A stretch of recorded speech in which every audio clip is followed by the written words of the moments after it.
world. Boy, it's been a long time. It feels like it's been a day. Yeah, absolutely. We haven't been doing the lives quite as much. So hopefully we get lots of you guys on here to say hello, because we do like that piece. And as we see people join, please do tell us who you are and where you're from, because we like to know we're talking to people. And it takes a minute for this to tell us if we're talking to people. Yeah. So let us know that you're there, because it makes us feel better. But before we get going, we are very excited today because we do have the lovely Elisse Miki as our guest speaker. And if you've been with us for a while, you'll know that we've talked to her before. She is a phenomenal lady in how we can help our horses in different ways to really keep them healthy. Yeah. Optimal health is what we're looking for here. She has horses that are over 30 years old on a regular basis. Now, we at the Equine Connection have never been able to do that. But now, because we had her out for a conference one year, she showed us the ways. Now we're hoping that we're going to have it regularly. Yes. 30-year-old horses. And we have a few that are getting up there now. I know. It's good that we have this knowledge to keep them going. I see Jen Stacks on from DeRoche. Nice to see you, Jen. We've got a bunch of people on too, so let us know who you are, where you're from. And we'll go through our regular old... See, it's off. I don't understand why it's still binging. Anywho, if you guys can hear the binging, I don't know how to stop it, so I apologize to you. But we're going to go through our regular old rigmarole stuff here, just so you guys can get a bit of an idea of, everything that we do, I guess. But the first piece that we're throwing up is that hashtag... Holy jumpin' tuna fish. And you will have a holy jumpin' tuna fish today, because Elisse is going to tell us a lot more information that you can really apply to how you work with your horses and understanding those pieces and the connection better with them. So there's definitely going to be a holy jumpin' tuna fish out there. So make sure to throw that one in when something blows your mind or knocks your socks off. And then, of course, we also have the hashtag We Are Life Changers, and we don't just mean us. We mean you. We mean all the horses. We mean everybody out there in the world who has the opportunity to impact a life for the better every single day that we live and breathe. And all of us have that piece, and it really does. It boils down to some kindness, people. Spread the kindness. Always. Sprinkle it, man. Sprinkle it out. Kindness. Remember, we're going to die. Yeah. And we got to stay kind while we're still alive. That's right. Because after you're dead, you can't. Nope. So I see we've got Penny on too, and Riley and Ashley. Thank you so much for joining us as well, ladies. And then, of course, share this out, because we do. One of our main goals at the Equine Connection is to help with the welfare of horses around the globe. So absolutely, no secrets. No, your way of being kind in this and sharing that out. So we know that we can get this information to more horse people that can do this for their horses as well. Exactly. Because that's the gift, people. It is. We can give back. And Elisse has a horse with her today. Yeah. And I think this is so exciting when you can actually do a live where there's literally a horse, so she can show as she's actually chatting with us. So It's going to be so cool, you guys. Oh, Jen likes their shirts. Yeah, it is a zipper. Thank you. Thank you very much. I don't know why I had to demonstrate the zipper. Yep, that's a zipper, Jen. There you go. We've got it now. And we can tell you where to get those too. So just private message us. Put that out there for you. Oh, you can hear the little birds in the background, Elisse. That's nice. We got to go fast. We're going fast. So who we are, where we're from. For us, I am Carolyn Charles. I'm the Director of Sales and Marketing, as well as an instructor and facilitator for the Equine Connection, the Academy of Equine Assisted Learning, Inc. Woo! Hi, everyone. My name is Carrie Fulneck, and I am the founder of the Equine Connection, helping people globally around the world do what it is that we do. And it's just the greatest job in the freaking world, because we get to work with horses and horses to help humans, but the welfare of our horse comes first. And that is why it's so wonderful when we have guest speakers like Elisse, who are going to help us to do the whole welfare of the horse. It's not just a physical piece. It's not just a mental piece. It's that whole being of the horse, because why? We owe it to our horses. Don't ever forget, we brought them into this world, our world. Now we got to do back to them what we can possibly do to keep that whole component together. Darn Toot right. and gluten. Or toot and gluten. That's exactly right. So without further ado, let me just introduce the lovely Elisse. As a dual licensed human manual therapist and certified equine therapist, Elisse brings a wide variety of modalities into her practice.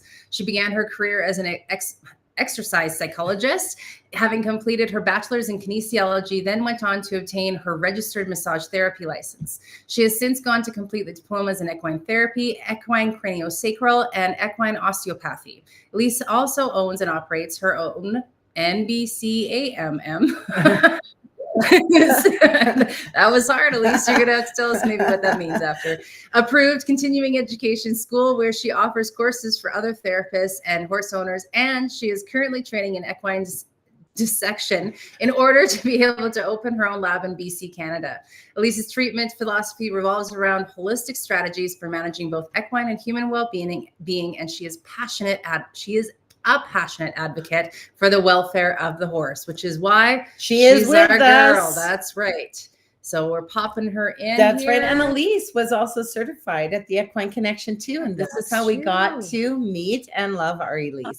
That's right there. I think hello, ladies. Nice to see you both. Hi. You look wonderful. Yes, I've got Thunder here with me today again to help us out with our demonstration. Hi, Thunder. I waved at. Yep. Thunder's one of my 30 plus horses on the property. Wow, amazing.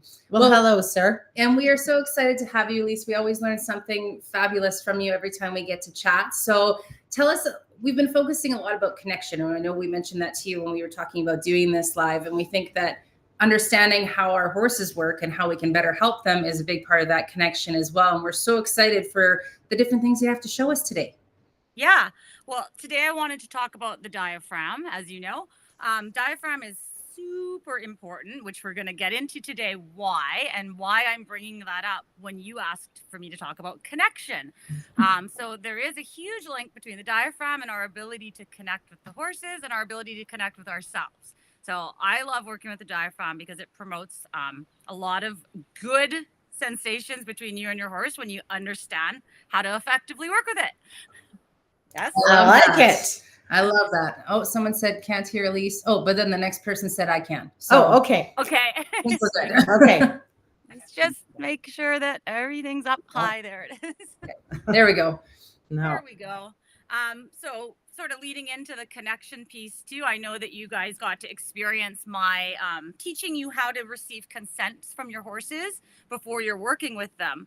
Yes. So I did actually shoot you guys a little video because I didn't want to take too much time away from the diaphragm, but I also didn't want to lose out on this critical piece for you guys to see.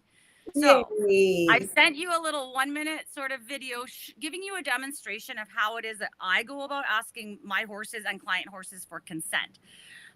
It's a very important piece of the process because we never want to force something upon the animal that they have not accepted or as close to accepted as they can within our language barriers, right? So I always want to ask them consent. I always want to ask them consent, no matter what it is that we're doing, whether it's horsemanship stuff, whether it's life skill stuff, or the therapies. So I hope you guys enjoy that little video and it gives you sort of a hands-on demo. So I already did that with Thunder this morning to get our consent to do this today and do our diaphragm talk.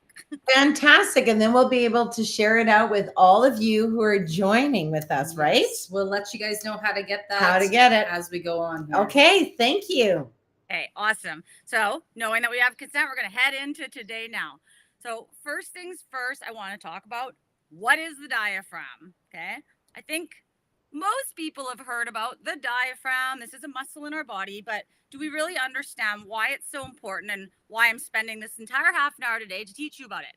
Nope. So the diaphragm, yes, it is a muscle, and I would say it's arguably the most important muscle in the body because it keeps us alive every second of every day. Okay, so what do I mean by that? The diaphragm is one of its roles is it's responsible for allowing us to breathe. Okay, so breathing is pretty important, pretty critical function that we need to have each second of every day. And the one muscle facilitating that is our diaphragm. So that's one big reason why it's important. Same thing for them. The diaphragm in the horse is massive because they are such a huge animal. I actually got a chance to see this one in one of my dissection trainings, and really seeing it from the inside out gives you such a deep appreciation for how big this muscle is and how much function it has within our bodies, which I'm going to explain. So first, a couple people did say that your volume is a little low, so I'll get you to use your diaphragm and louder voice. I'll go a little closer if I can too. Yeah. Okay, so I want to go first off, where is the diaphragm in us? Okay, so on myself, our diaphragm is sitting inside of our rib cage. So if this is my rib cage, my diaphragm's actually inside of it. Okay, it's a dome muscle. So this is why it's hard for some people to visualize it, because it's actually a dome inside, lining my entire inside of rib cage. Okay, it attaches to our sternum, our lower ribs, and our back. Same thing for the horses. Now, when we breathe in, the job of the diaphragm is to move down. Okay, so I breathe in, my diaphragm moves down. Why is that important? Well, by creating more space, it allows the lungs to take more oxygen in. Okay, so when the diaphragm moves down, the lungs have more room to take oxygen in. So that's important. The other thing that it does when it moves down is it pumps our digestive contents. So it helps to facilitate digestion every breath we take. On exhale, it's going to move up and it's going to push the air out of the lungs, which we want because we want more room for new oxygen to come in. Yeah? Makes sense. Yeah. Why is oxygen important? Living. Yeah. Exactly. So every single cell in our body requires oxygen, right? Every second. So we really want our lungs to be able to take oxygen in, and we want our diaphragm to be able to give the lungs that space so that we can breathe and sustain life. So that's pretty critical. I would think you would agree. We're with you. Yeah. So that's one reason that the diaphragm is crucial. We always want it to be able to do its motion, right? So the pumping mechanism, breathing in, moving down, breathing out, moving up. But sometimes we run into dysfunction, which we're going to talk about. Now, in the horses, I did want to just kind of show you, because it's hard to visualize on them because they're so big, but it is lining their entire inner cavity here. Okay, so if you have the barrel of the horse, you're going to think about that dome being in the barrel, inside. And every time the horse breathes in too, it's also going to move down, which in them is towards the tail. Okay, so they breathe in, their diaphragm moves down. They breathe out, their diaphragm moves up. Yeah? Makes sense. So for for them, it's still doing that pumping mechanism in this direction of all the digestive contents too. Good? Okay. And their digestion tract goes fast. What's that? And you need that for their digestion tract because it goes fast. It does. And they have a really long digestive tract, right? Unlike us, like they are a forager, a vegan-based animal. So they have a lot longer intestines, which is why if things are not moving so well, it can be so problematic for them because it's such a long distance to travel to get things out, right? It's also a one-way system for them. So they don't have the ability to throw up when they're not feeling well. It has to work its way through that tract. And the diaphragm is one of the muscles facilitating that food to get out. Okay. Yeah. Okay. Next, I want to kind of touch on how does the diaphragm work? Because this is different than other muscles in the body because it's involuntary. Okay. Meaning I don't have to tell my diaphragm to move down every second. It just does it on its own when I'm breathing. Right. So that's pretty cool because it's keeping us alive and we don't have to think about it every second. But the cool thing about the diaphragm is it can go both ways. So while it is involuntary to keep us alive, it's also voluntarily controlled via our ability to do mindfulness exercises or do deep diaphragmatic breathing, which we know as breath work. So it's a cool muscle because it works on its own, but we can actually influence it as well. Okay. And that's a little different than any other muscle like the biceps or the triceps. Those ones, we ask it to contract, it does. It's not autonomic the way the diaphragm is. Right. Yeah. Yeah. Same thing for the horses. So this is why I'm passionate about it, is because we can assist them towards healthier diaphragmatic function. Okay. just like us, they can get stressed out or they can experience dysfunctional diaphragmatic action. And sometimes it doesn't always go back quite so easily. We actually have to intervene and help the body to remember how to do its natural mechanism. Okay. Yeah. Okay. Okay. So we talked about that the diaphragm moves down on inhale and up on exhale. Okay. This is tying into one of the techniques that I give you guys, and I made that handout too so that you understand where I'm going with this. But we really want that healthy up and down motion. Now, what else does the diaphragm do? There's a couple other crucial things that I really want you guys to wrap your head around. So it's sitting in here, right? And now below the diaphragm, what is there? Got The organs. stomach. Oh. The stomach, yeah. We got the spleen, the liver, Yes. GI tract we talked about. The diaphragm actually provides attachment site for some of those organs, okay? Oh. So organs aren't just flying around in space inside our body cavity or theirs. They do need attachments so that everything's in its spot, right? So the diaphragm dome actually has these little ligaments, and it looks like a parachute on us where the organs are actually dangling and attaching onto the dome of it. I Yeah. always wondered that. Like, Very how things cool. just like, I was like, do they just like, are they packed in nicely, or how does Yeah. that No. make sense? We don't have free floating organs, okay? So they are all attached to something and they're all fit together very perfectly. But the diaphragm is one of those sites. So I think you know where I'm going with this. If we have organs attaching and we get restrictions in the diaphragm, what does that mean for the organs that are attaching? Right. Okay. Ah. Yeah, and it is the same for them, but again, because they're on the horizontal plane, the attachments are a little different, but they're still attaching nonetheless. So they have stomach attachments, spleen, liver attachments, all along that dome. Okay. Okay. So that's the second thing the diaphragm is pretty importantly doing, is providing attachment site. The next thing I want to tell you is that through this dome, some pretty crucial structures are actually piercing through it. Okay, so there's a dome, but we've got things going through the diaphragm directly. There's a hole that these things travel through. Do you know what they are? Fascia?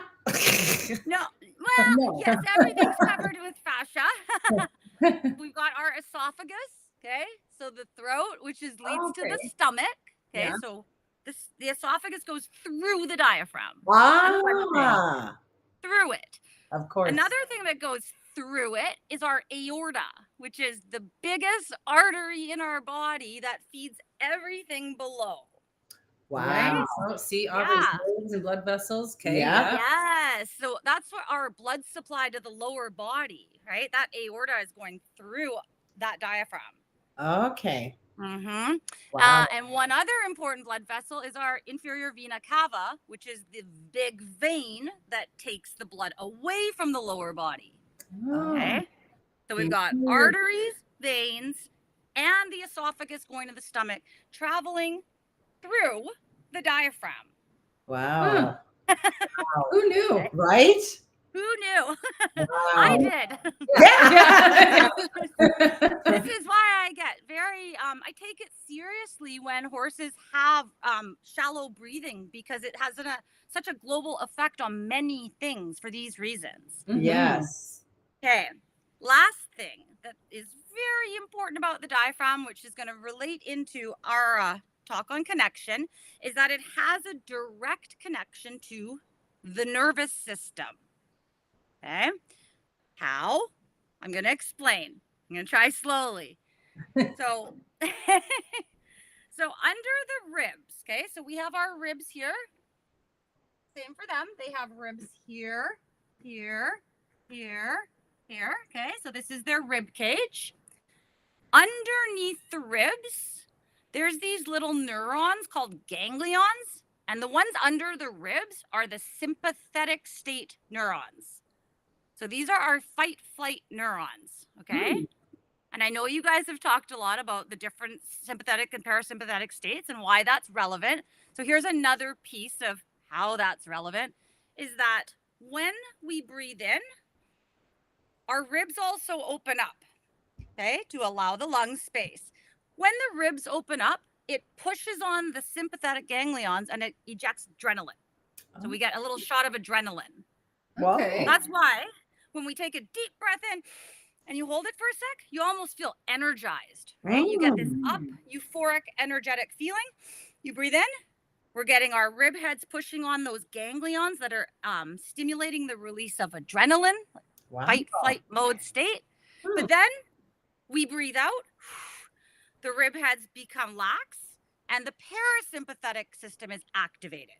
And then we get that rest and digest feeling as we exhale. Wow, what a cool way to be balanced And in understanding that. Every single person watching this live just did that. Yeah. We all just were like, I need that right now. I want this too. And this is why, practices such as meditation and breath work is focused around that long exhale, trying to accentuate it, because what we're trying to do is get your parasympathetic neurons on board, trying to get more parasympathetic rest and digest activation versus perpetual up activation in sympathetic. Right? Okay. Yeah.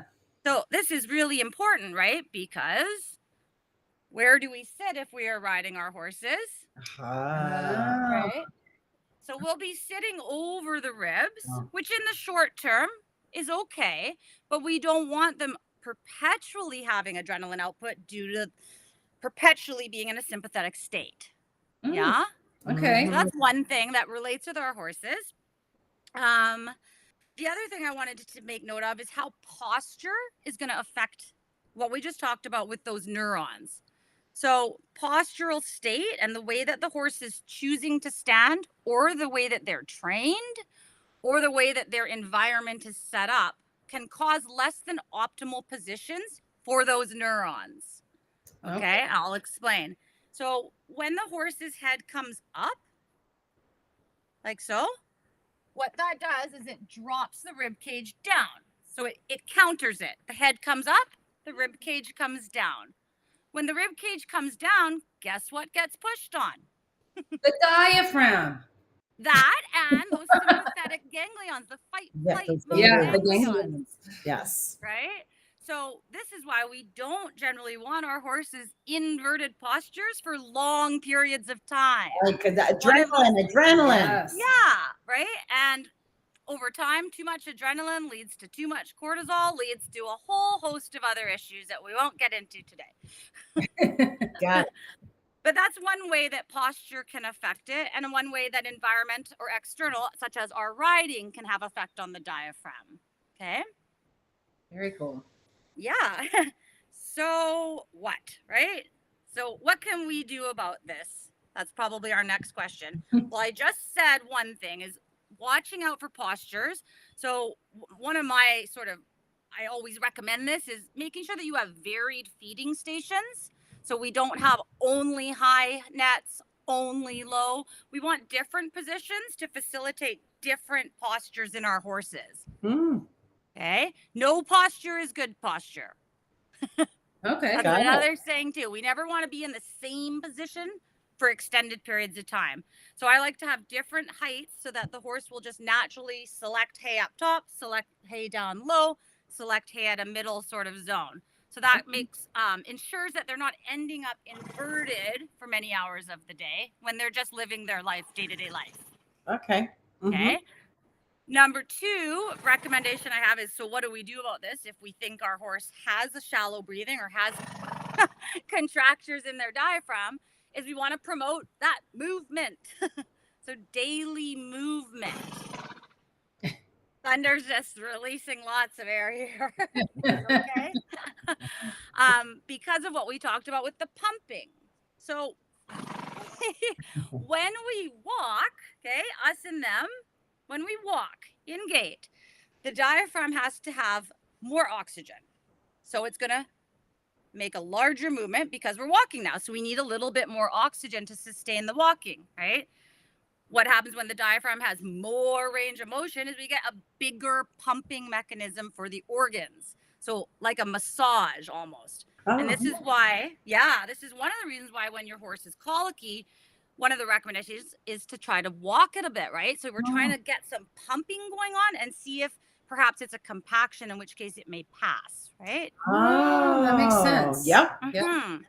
But it's also a reason of how we can keep our horses healthy and ourselves is go for walks or let them walk and allow them that turnout so that they can ambulate. Okay. It Yep. doesn't need to be heavy duty.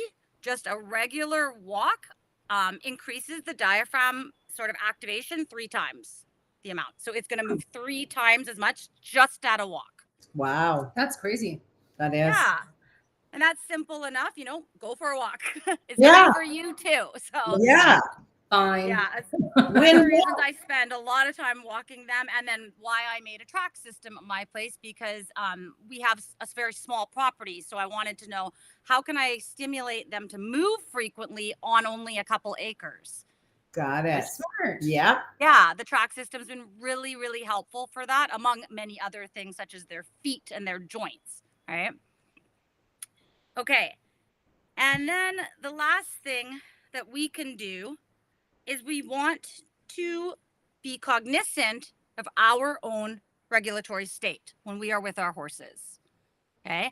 So you already know that horses can sense and feel our heartbeat, right? So of course, when we are activated or upregulated, of course, that is going to translate to them, right? In us, it generally feels like anxiety, or if we have a high heartbeat or you're shallow breathing, right? That's a sign that you're not well regulated in the space and that you need to take care of you first before we start making requests on the horse, right? Yeah. Yeah. So you're not off the hook of this diaphragm talk. You actually are the creator of making that space comfortable for the horse before we can even worry about their diaphragm. Yes. Yes. Okay. So what can we do when we're working with our horses? Check our own state. As I said, when we are in activated states, we're generally up in our chest breathing. We're generally, mind is elsewhere if we're stressed out, right? And our heartbeat is usually a little bit faster. So those are the things you can sort of check in with yourself. Where's my heartbeat right now? Do I feel calm? Where am I breathing? Am I breathing from my belly or up in my chest? Where's my mind? Am I focused on the task right now? Or am I thinking about all the things I'm worrying about for tomorrow? So those are some checkpoints of, am I regulated right now? If the answer is no, what are you going to do? Breathe. Breathe. Breathe from the belly. Breathing is the simplest tool in the kit because we all do it anyway. So all you're actually doing is putting a little bit more mindfulness into focusing on that out breath, right? And now you understand why that out breath is so crucial for yourself too, to get that parasympathetic rest and digest neurons on board. Okay. Excellent. Yes. Okay. A simple test that we can do. I wanted to do it with you guys if you would be open to doing it. It only requires 30 seconds of your time, but it will be in silence. Yes? Are you okay with that? We gotta be quiet for 30 seconds. Okay, so what I'm going to ask you to do, and I'm not going to give you too much information right now. I just want you to do what I'm asking. I'm going to set a timer for 30 seconds. You're going to breathe as you normally would. Just sit there and count your breaths. Yes? I hope everybody can join in on this. So I'm going to start my timer now. Count your breaths. That's your one and only job. I'll tell you when to stop. Go.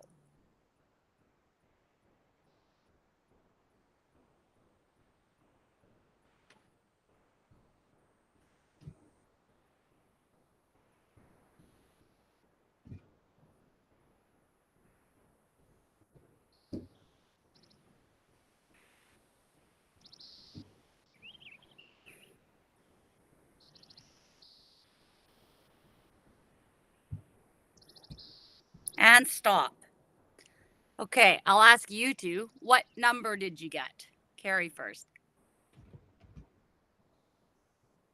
What are you holding up? 3. Sorry, 3. I should have said, yeah, I'm still going inside. But again, you know, we do this breathing all the time, so I'm very conditioned in I was going to say yours is very low. Even mine was at 8. What about you, Carolyn? Mine was at the 2.5 mark, but again, Oh, it's that's because you guys we are do it when we focusing. think about it. Yeah. But if I was regular, just huff and breathe in, it would have been higher. Yeah. Yeah. I'm sure the people who did it at home, throw in what yours was too, just so we can see what everybody Yes, starts please. with. 6. Yeah. So what you're going to do is you take your number and you're going to multiply it by 2, and that gives you your breathing rate per minute, right? Okay. Respiration rate. Now, in terms of normal human respiration rates, what do you think the range is? Do you know? No. So we're aiming for roughly between 12 to 20 on the upper end. Okay? For a human regulated breathing, anywhere between 12 to 20. I would go as far as say 18, because 20 is pushing the higher end. Would mean that we are actually utilizing our diaphragm well to its full capacity, and we are uptaking the amount of oxygen that is necessary for us to sustain healthy function. Okay. So you multiply that by 2. So you can do that on your own, and then you get to know yourself a little bit better as, hey, 7 days of the week, I've been actually up high, right?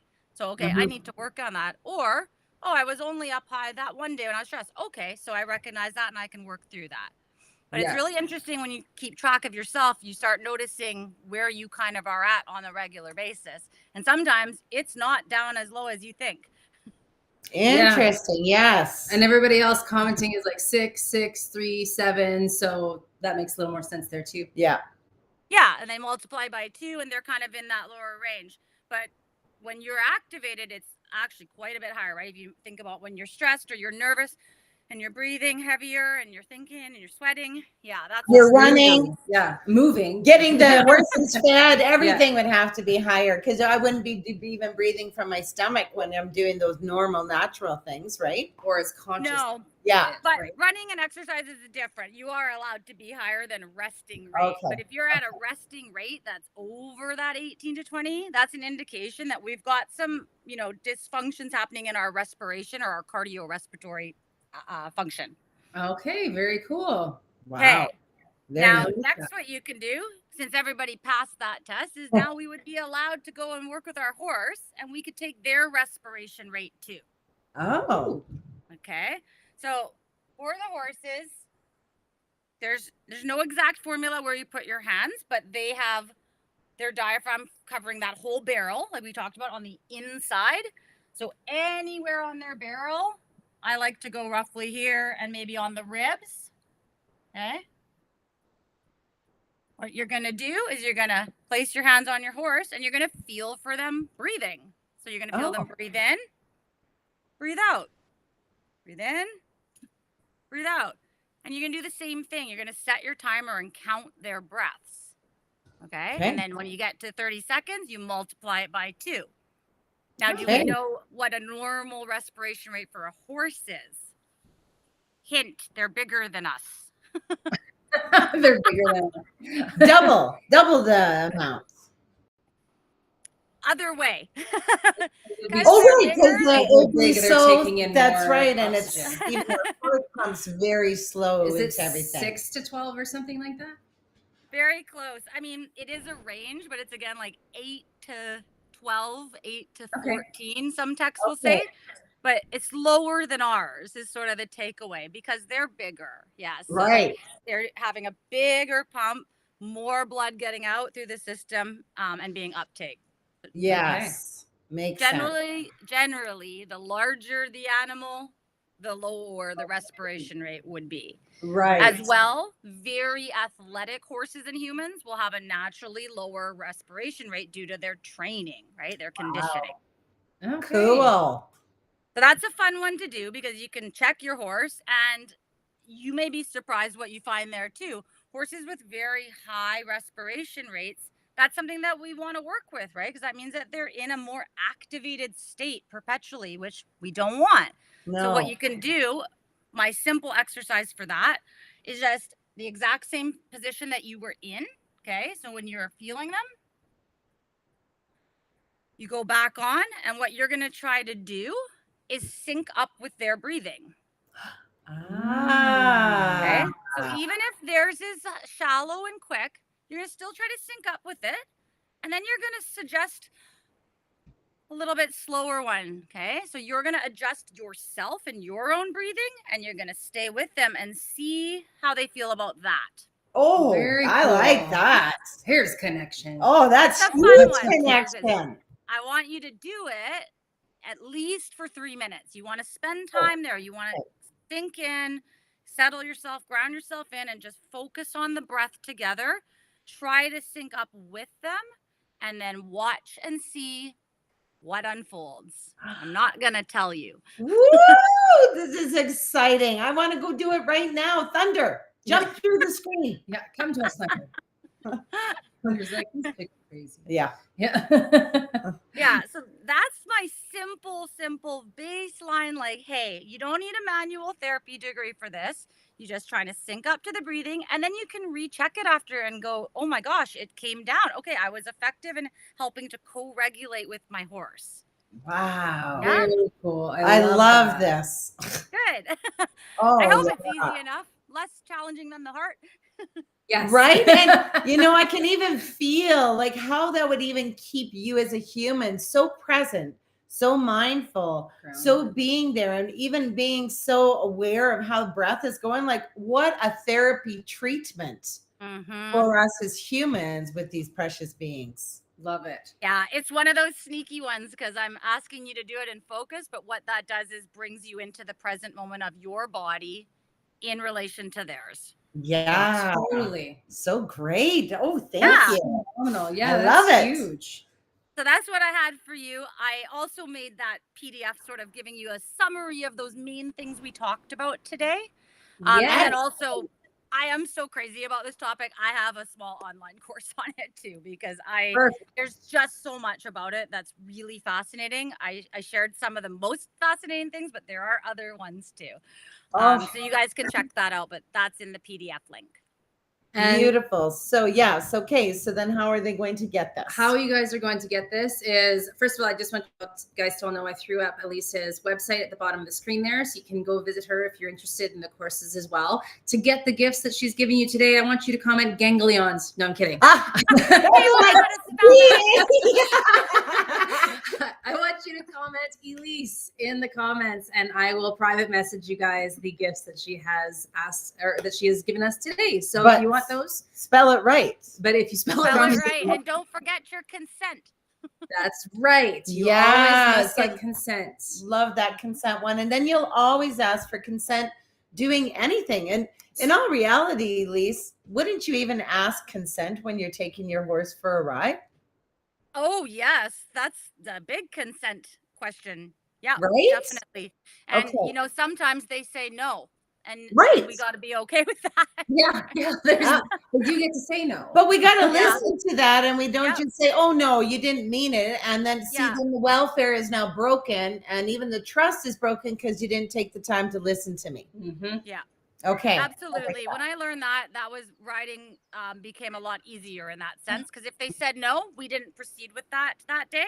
And if they said yes, I felt very affirmed in the decision to go out with them, right? Nice. Yes. Oh, this is beautiful. Oh, you got so many. Yeah. Everybody's wanting both of your gifts. They're definitely coming their way. Yes. So we'll get those all sent out to you guys as well. And at least that was Thank wonderful. you. It's so lovely to have you on and learning things that we layman people can just do. We don't have to go get a degree. We can actually help our horses and help ourselves. Yes, absolutely. So take a check out her website as well if you are interested in learning more. There's tons of information that you can get from Elisse. She is fabulous in all of these things. We've been through some ourselves, and she's a fantastic teacher. I saw Penny said that earlier as well. So thank you so much, Elisse, and we just thrilled to have you on today.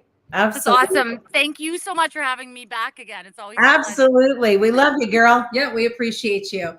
Thank you. Okay. Thanks. All right. Thanks everybody for joining, and make sure you put Elisse in the comments if you are wanting those gifts, and we will get them sent off to you. Okay, everyone, have an amazing connected day. Go do this with your horse right now. Thanks, Elisse. Bye.